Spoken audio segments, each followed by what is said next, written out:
selamat pagi. Selamat mendengarkan pelajaran akidah akhlak bersama saya Bu Dinda. Gimana kabarnya? Semoga sehat-sehat semua ya. Kali ini kita akan mempelajari tentang tauhid rububiyah. Sudah pada siap belum? Kalau sudah pada siap, ayo simak Ibu hanya beberapa menit saja. Kalian pernah nggak sih berpikir bahwa bumi dan seisinya itu ada yang menciptakan? Pernah nggak berpikir kalau terjadinya pergantian waktu itu ada yang mengatur? Nah, di sini kita belajar untuk lebih meyakini bahwa yang menciptakan dan juga mengatur bumi dan juga seluruh alam raya ini itu Allah Subhanahu wa taala.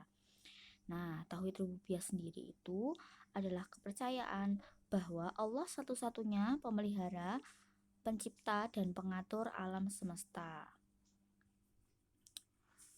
Nah, pengertian tauhid rububiyah ada secara bahasa dan juga secara istilah. Secara bahasa, tauhid berasal dari bahasa Arab yaitu wahada yuwahidu tauhidan yang berarti mengesahkan. Sedangkan secara istilah, tauhid berarti meyakini bahwa Allah itu esa dan tidak ada sekutu baginya. Nah, sedangkan tauhid rububiyah sendiri berarti kepercayaan bahwa Allah satu-satunya pencipta, pemelihara, dan pengatur alam semesta. Nah, tauhid rububiyah itu berasal dari kata yang rububiyah itu ya. Rububiyah itu berarti mencipta, memberi, dan juga mengelola gitu. Nah, tahu nggak matahari, bulan, bintang, bumi, dan juga isinya yang berupa manusia, binatang, tumbuh-tumbuhan, gunung, sungai, lautan itu salah satu bukti dan tanda adanya Allah Subhanahu wa taala dan menunjukkan adanya zat yang membuktikan keesaannya dan hanya Allah saja yang maha kuasa untuk mencipta, mengatur dan memeliharanya. Oke, sampai sini sudah dipahami atau belum? Kalau sudah, mari kita lanjut ke perbuatan yang merusak kesempurnaan tauhid. Di sini ada 3 perbuatan yang merusak kesempurnaan tauhid. Yang pertama syirik, yang kedua nifak, dan yang ketiga adalah kufur. Nah, syirik ini sendiri merupakan perbuatan yang tergolong dalam dosa besar dan sangat dibenci oleh Allah. Jadi, salah satu dosa besar yang tidak akan diampuni oleh Allah itu yaitu dosa syirik. Syirik itu contohnya apa sih, Bu? Syirik itu seperti kita percaya kepada dukun, kemudian tukang sihir, terus kita percaya kepada patung, berhala, yang kayak gitu kan syirik termasuknya. Nah, syirik itu pengertiannya menjadikan sesuatu selain Allah sebagai Tuhan yang disembah dan ditaati. Kalau kita percaya sama tarot, habis itu ramalan, itu juga termasuk syirik ya anak-anak. Jadi kita harus berhati-hati dengan dosa syirik. Syirik bisa nggak sih diampuni? Syirik bisa diampuni dengan cara taubatan nasuha.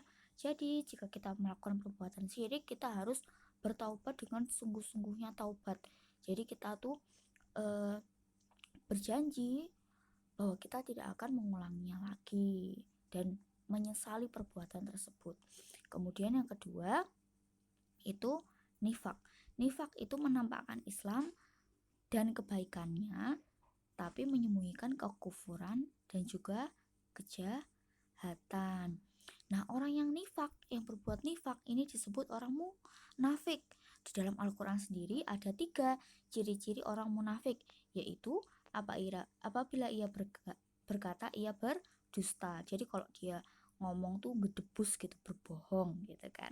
Yang kedua, apabila berjanji ia ingkar. Jadi kalau dia janji, wah nanti kita pulang bareng ya, tapi terus dia melanggar janji itu, nah itu juga hati-hati ya, karena itu termasuk salah satu ciri-ciri orang munafik.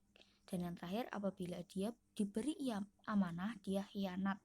Contohnya misalnya ada pejabat yang diberi amanah untuk memimpin suatu daerah, tapi kemudian dia berkhianat, dia malah korupsi, dia malah tidak baik, menjadi pemimpin yang tidak baik.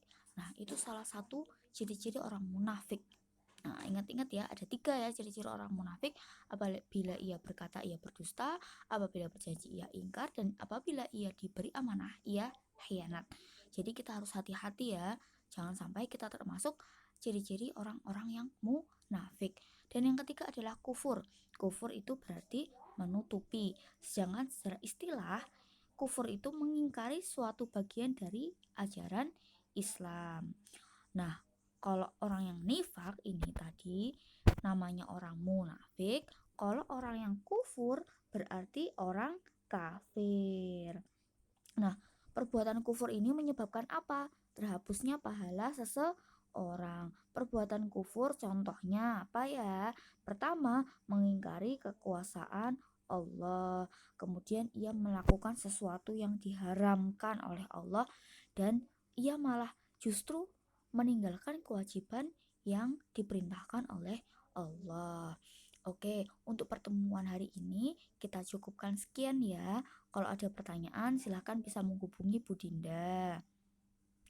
Semoga anak-anak paham, tetap sehat, tetap semangat ya. Syukuran laku li ikhtimamikum wa tasimu bihablillahi jami'an wa la tafarraqu. Nun wal qalami wa ma yasturun. Wassalamualaikum warahmatullahi wabarakatuh.